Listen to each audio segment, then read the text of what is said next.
Hello दोस्तों, आप सभी का स्वागत है। आज के इस यूपी होमगार्ड भर्ती जो है आपकी है यूपी होमगार्ड एक सेकेंड यूपी होमगार्ड भर्ती के लिए यूपी जीके का जो प्रैक्टिस सेट नंबर है, ये आपका प्रैक्टिस सेट नंबर कौन सा है? तो प्रैक्टिस सेट नंबर 10 है, जो आपको जो है आज कराया जा रहा है। तो आशा करते हैं आप लोग अच्छे होंगे, अच्छे से अपनी स्टडी कर रहे होंगे। तो सभी को राधे राधे, जय श्री राम। तो कैसे हैं आप लोग? आशा करते हैं आप लोग अच्छे होंगे। सभी को होली की हार्दिक शुभकामनाएं। आप लोग अच्छे से होली खेलिए और अपनी ये क्लासेस भी करते रहिए। तो चलिए बिना किसी देरी के इस क्लास को शुरू करते हैं। आज के पहले प्रश्न की तरफ बढ़ते हैं। तो आज का हमारा पहला प्रश्न है कि उत्तर प्रदेश की कौन सी प्रमुख कवयित्री को 1988 में पद्म विभूषण से सम्मानित किया गया था? यानी पद्म विभूषण से वो कौन सी कवयित्री थी जिनको जो है वो सम्मानित किया गया था? क्या उषा किरण खान को, महादेवी वर्मा को, गौरी पंत शिवानी को, या फिर सुभद्रा कुमारी चौहान को सम्मानित किया गया था? तो पद्म विभूषण पुरस्कार से बात करें तो उत्तर प्रदेश की कवयित्री महादेवी वर्मा को जो है वो सम्मानित किया गया था। किसको सम्मानित किया गया था?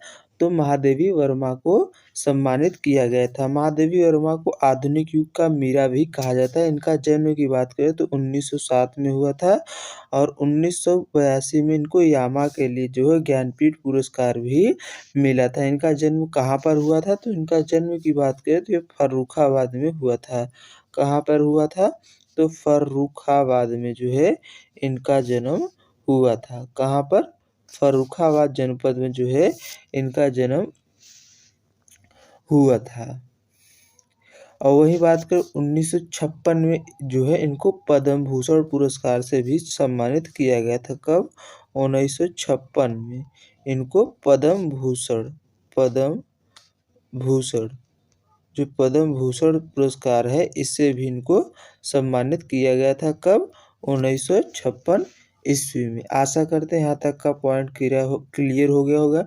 इनकी रचनाओं की बात करें तो इनकी रचनाओं में निहार, रश्मि, निर्जा, सांध्य गीत, यामा, प्रथम अध्याय और अग्नि रेखा है। यामा के लिए ही इनको जो है ज्ञानपीठ पुरस्कार मिला था। किस पुस्तक के लिए? तो यामा पुस्तक के लिए इनको ही ज्ञानपीठ पुरस्कार जो है वो मिला था। इसी के साथ अगले प्रश्न की तरफ बढ़ जाते हैं। अगला प्रश्न हमारा है कि कानपुर में स्थित कृषि विश्वविद्यालय का नाम किस स्वतंत्रता सेनानी के नाम पर रखा गया? यानी जो कानपुर में स्थित कृषि विश्वविद्यालय है उसका नाम कौन से स्वतंत्रता सेनानी के नाम पर रखा गया? क्या चंद्रशेखर आजाद के नाम पर रखा गया, महात्मा गांधी के नाम पर, लाल बहादुर शास्त्री या फिर मंगल पांडे के नाम पर रखा गया है? तो स्वतंत्रता कौन से सेनानी के? तो चंद्रशेखर आजाद के नाम पर रखा गया है। क्या नाम हो गया है? चंद्रशेखर आजाद जो है कृषि विश्वविद्यालय, इसका नाम कृषि एवं प्रौद्योगिकी विश्वविद्यालय रखा गया है जो कानपुर में स्थित है। वही बात करें आचार्य नरेंद्र देव कृषि विश्वविद्यालय कहाँ पर अवस्थित है? तो अयोध्या में अवस्थित है। कौन सा कृषि विश्वविद्यालय? आचार्य नरेंद्र देव कृषि एवं प्रौद्योगिकी विश्वविद्यालय जो है वो अयोध्या में अवस्थित है। अब और बात करें विश्वविद्यालय में, जैसे आपका सरदार वल्लभ भाई पटेल कृषि एवं प्रौद्योगिकी विश्वविद्यालय की बात की जाए, किसकी? सरदार वल्लभ भाई पटेल, सरदार वल्लभ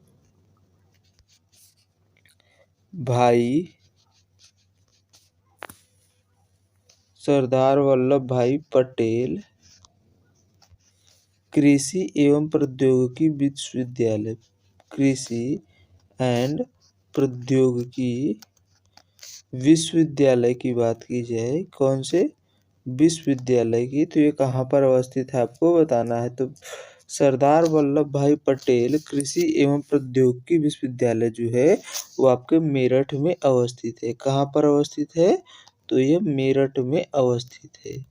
कौन से जनपद में अवस्थित है? तो मेरठ में है। उसी प्रकार अगर बात करें महात्मा बुद्ध कृषि एवं प्रौद्योगिकी विश्वविद्यालय, कौन से? महात्मा बुद्ध कृषि एवं प्रौद्योगिकी विश्वविद्यालय तो आपके कुशीनगर में अवस्थित है। कहाँ पर अवस्थित है? तो कुशीनगर में अवस्थित है। इसी के साथ अगले प्रश्न की तरफ बढ़ जाते हैं। अगला प्रश्न हमारा है कि योजनाओं का उनके नाम के प्रारंभ जो वर्ष है उससे मिलान करना है। पोषाहार पहला योजना कौन सी है? पोषाहार योजना की बात करें, इसका शुभारंभ कब हुआ था? स्कूल चलो योजना का शुभारंभ कब हुआ? सर्व शिक्षा अभियान जो है इसका कब? और साक्षर भारत की अभियान का शुरुआत कब हुआ था? तो पोषाहार योजना जो है इसकी शुरुआत की बात की जाए तो ये 1995 में इसका शुरुआत किया गया था। पोषाहार योजना जो है इसकी शुरुआत कब हुई थी? 1995 में। स्कूल चलो योजना की बात की जाए पर सर्व शिक्षा की बात कर ले तो सर्व शिक्षा जो अभियान है इसकी शुरुआत कब हुई थी? तो सर्व शिक्षा अभियान की शुरुआत जो है सन 2000 में की गई थी। कब किया गया था? सन 2000 ईस्वी में किया गया था।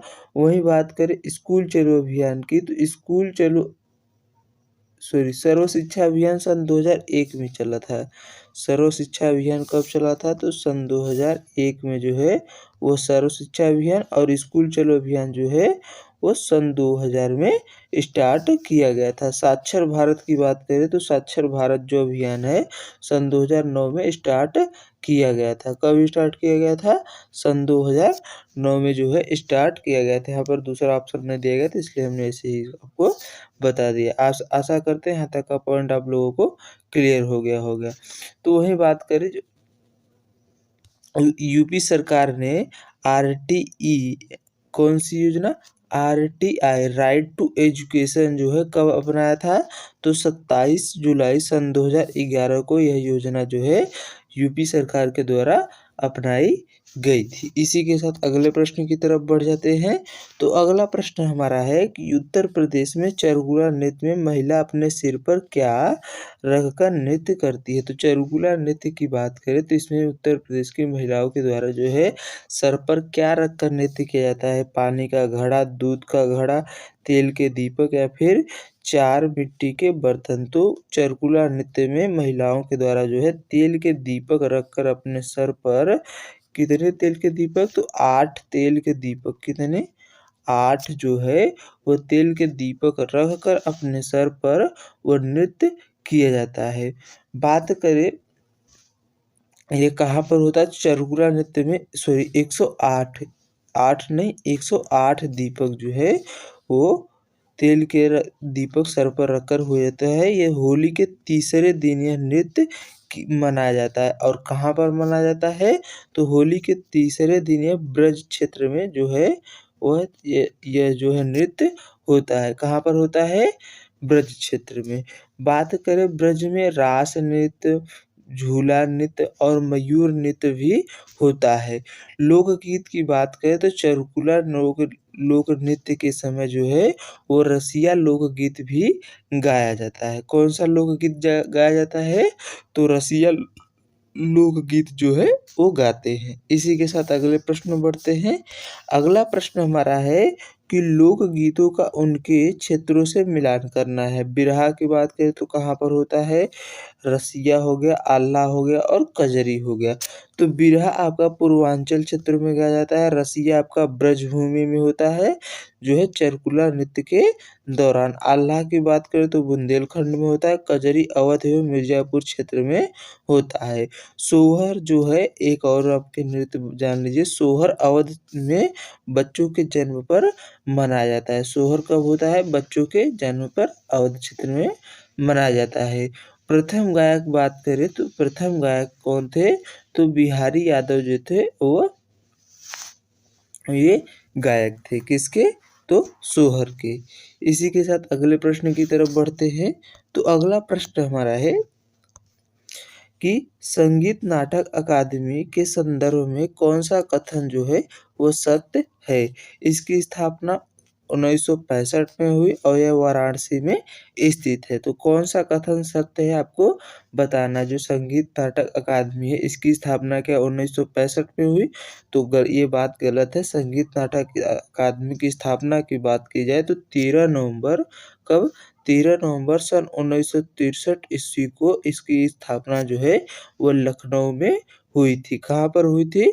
लखनऊ में इसकी स्थापना हुई थी। तो कहाँ पर अवस्थित होगा? वाराणसी में तो होगा नहीं, तो फिर जाहिर सी बात है ये लखनऊ में ही स्थित है।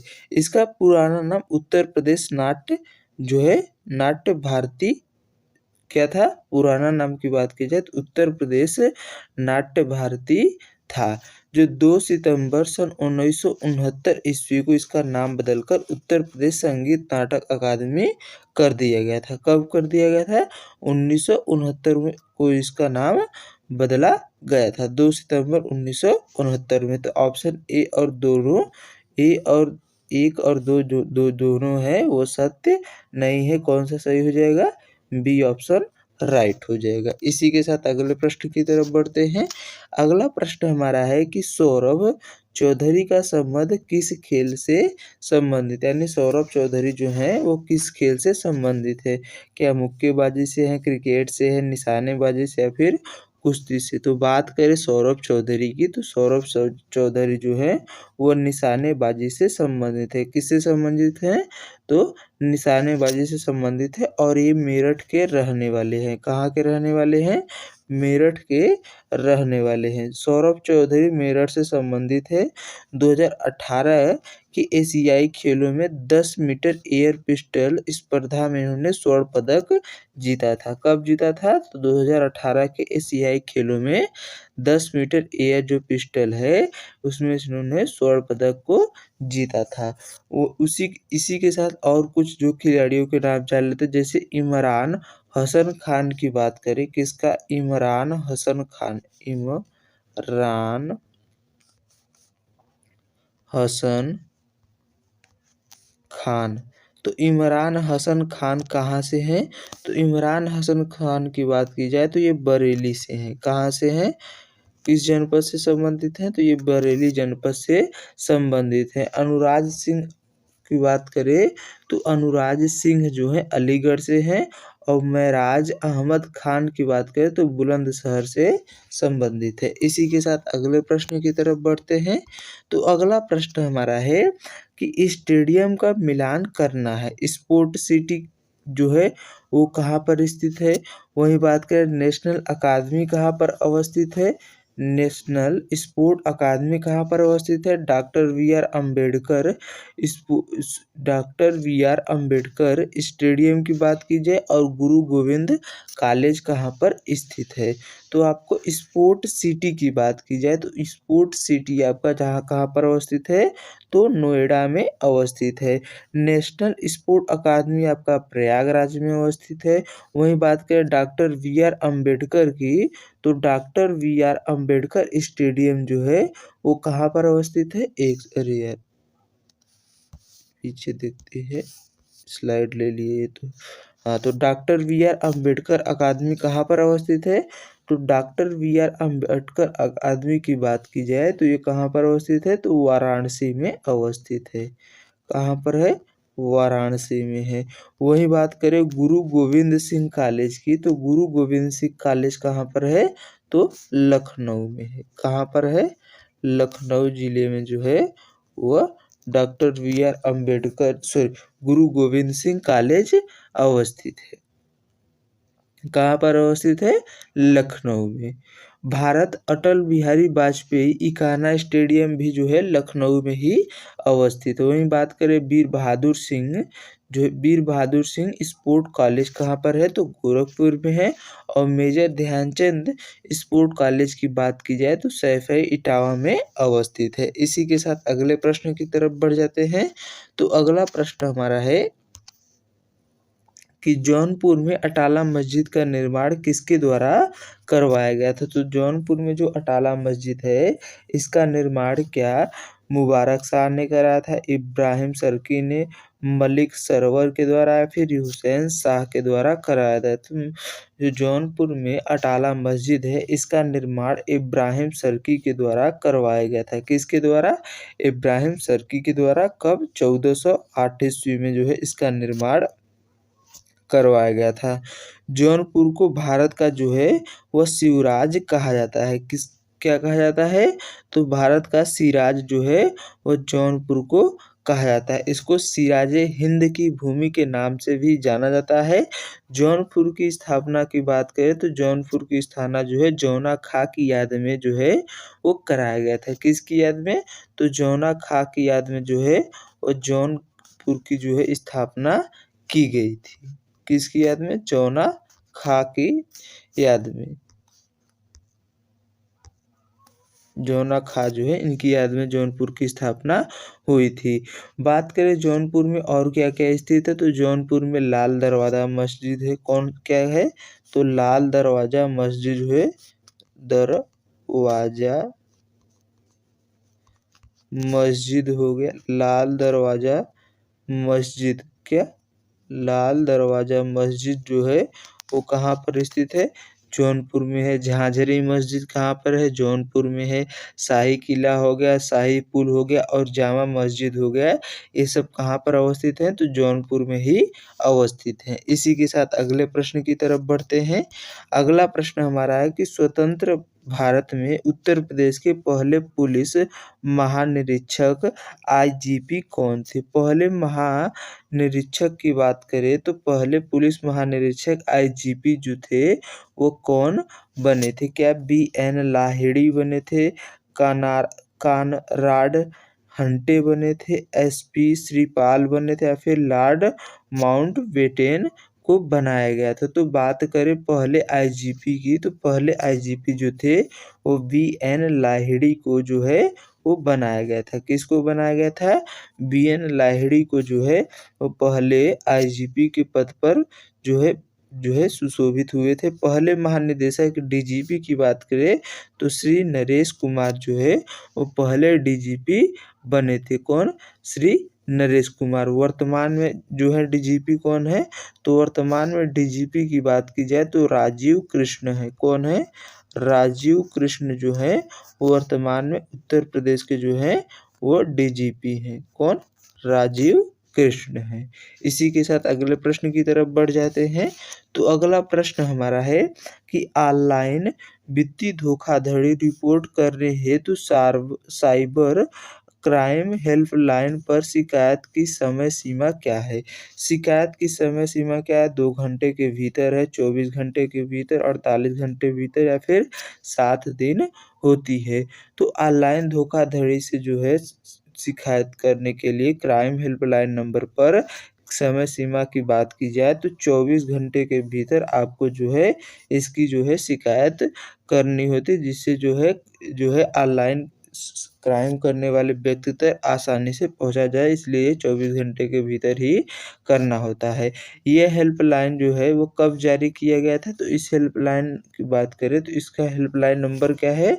तो 1930 जो है इसका हेल्पलाइन नंबर है। क्या है? 1930 जो है ये helpline number, cyber helpline number क्या है?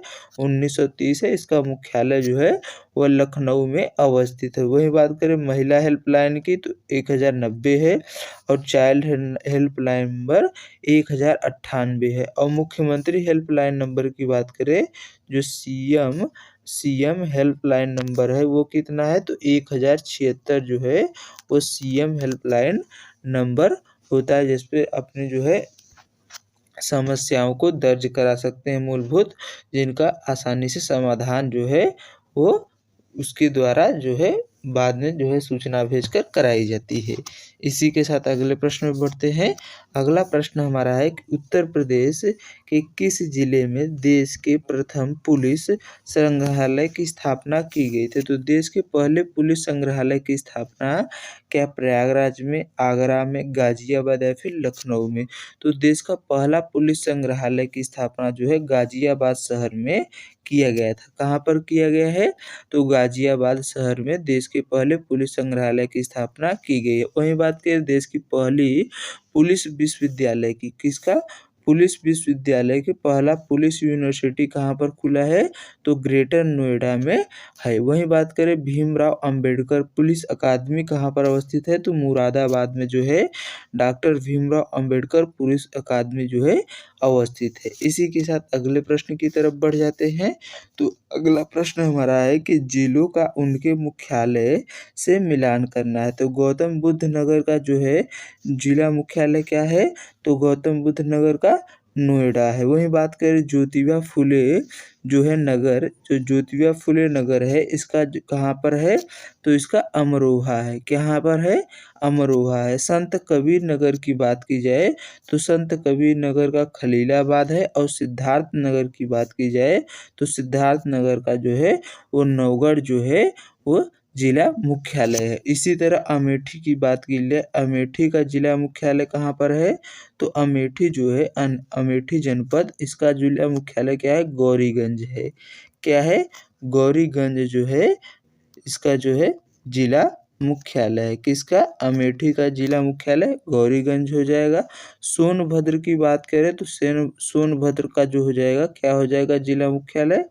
सोनभद्र जनपद जो है सबसे दक्षिणी जनपद है, इसका जो जिला मुख्यालय जो है रॉबर्टगंज हो जाएगा। क्या हो जाएगा? रॉबर्टगंज जो है इसका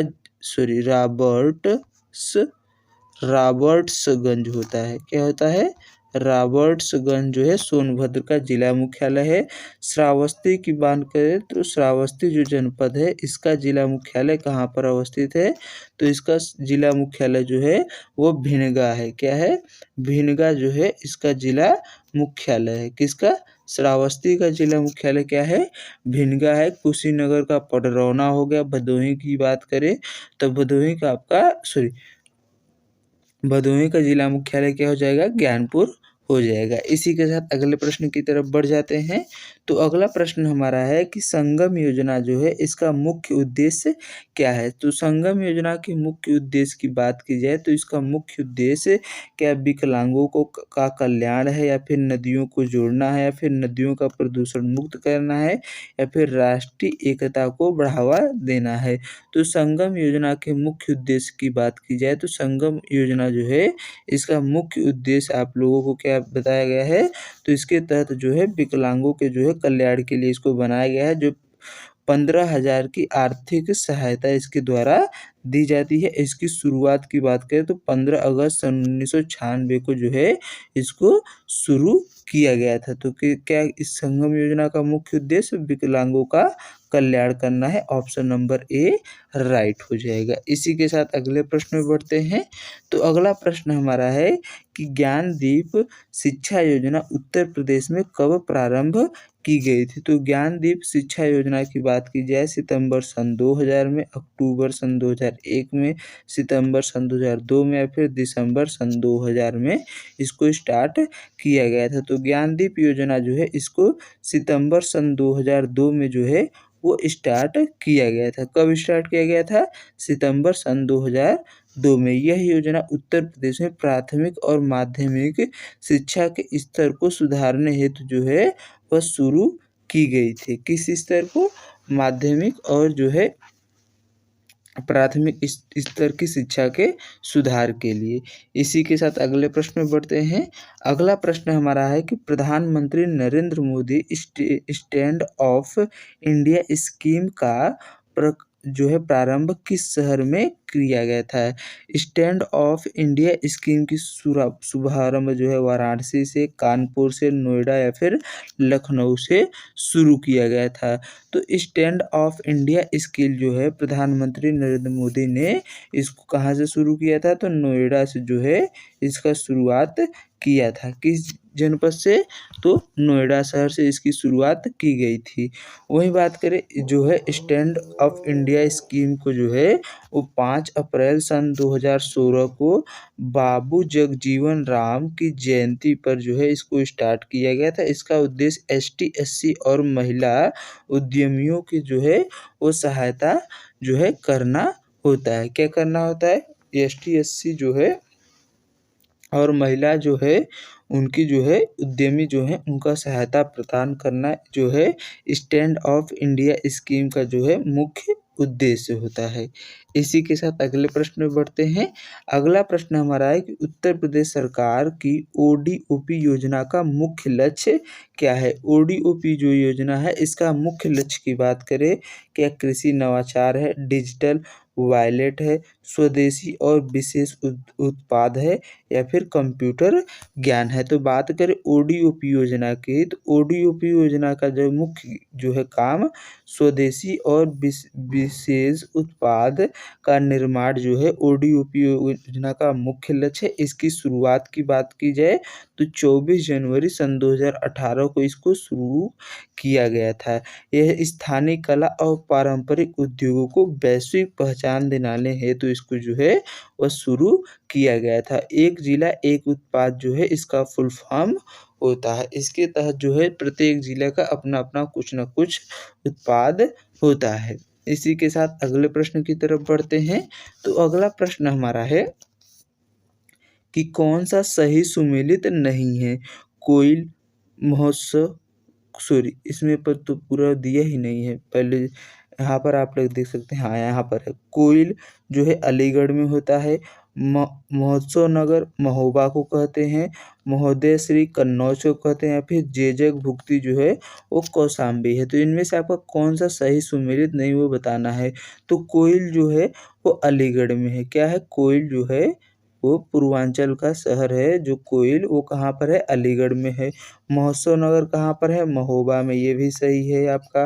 वहीं बात करें महोदय श्री कन्नौज को कहते हैं, जबकि जोजोग भुक्ति जो है ये बुंदेलखंड में कौशाम्बी में नहीं स्थित है। कहाँ पर वो स्थित है, जोजोग भुक्ति बुंदेलखंड का एक प्राचीन नाम है। तो ऑप्शन नंबर डी जो है यही आपका राइट हो जाएगा। क्या हो जाएगा, क्योंकि यह गलत है तो इसके लिए प्रश्न के अनुसार ये जो है वो राइट हो जाएगा। बलवंत नगर की बात करें तो बलवंत नगर कहाँ पर अवस्थित है, झांसी में अवस्थित है। इसी के साथ अगले प्रश्न में बढ़ते हैं।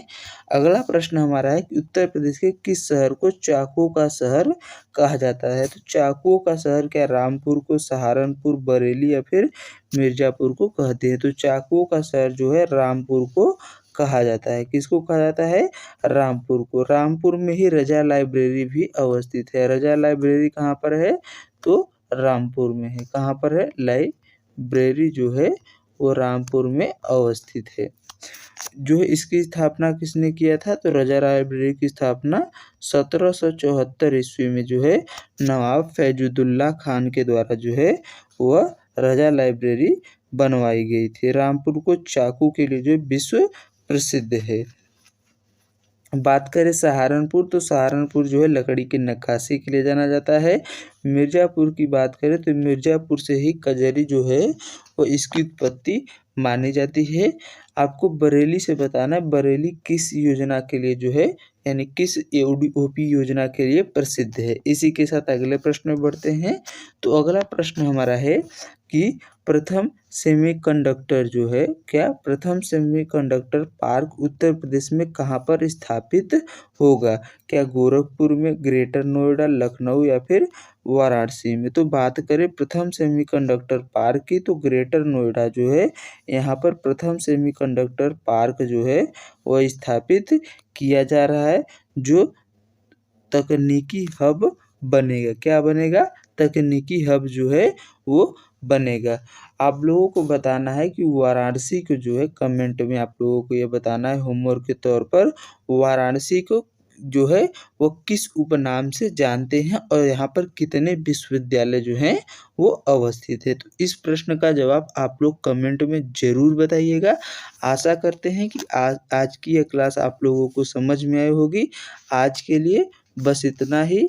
आज की यह क्लास यहीं पर समाप्त होती है। अगर कोई डाउट हो, कोई सजेशन हो तो कमेंट के माध्यम से हमारे तक पहुँचा सकते हैं। हम उसका सजेशन या सॉल्यूशन जो है देने का ज़रूर प्रयास करेंगे। इसका पीडीएफ जो है आपको हमारे टेलीग्राम पर मिल जाएगा। टेलीग्राम का लिंक हम डिस्क्रिप्शन में दे देंगे। वहाँ से जाकर ज्वाइन होकर आप ये लोग पीडीएफ भी ले सकते हैं। तो चलिए आज के लिए बस इतना ही। मिलते हैं नेक्स्ट क्लास में। जय हिंद, जय भारत।